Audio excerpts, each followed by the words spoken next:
முதல்வர் ஸ்டாலின் ஒரு சிலருக்கு மட்டும் நிவாரணம் வழங்கிவிட்டு மற்றவர்களுக்கு வழங்குமாறு கட்சி நிர்வாகிகளிடம் கூறி கிளம்பி சென்றார். திமுக நிர்வாகிகள் நிவாரணப் பொருட்களை தூக்கி வீச பொதுமக்கள் அதை கேட்ச் பிடித்து எடுத்து சென்றனர். இதனால் அதிருப்தியடைந்த பொதுமக்கள் அங்கு அடுக்கி வைத்திருந்த நிவாரணப் பொருட்களை போட்டி போட்டு அள்ளி சென்றனர். ஒரு சிலர் மற்றவர்கள் கையிலிருந்து ஆவேசமாக பிடுங்கி சென்றதால் பரபரப்பு ஏற்பட்டது.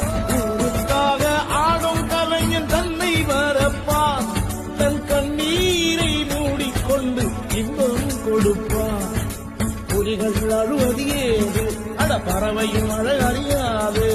போர்க்களம் நீ புகும்போது முள் தைப்பது காலறியாது. மகனே மகனே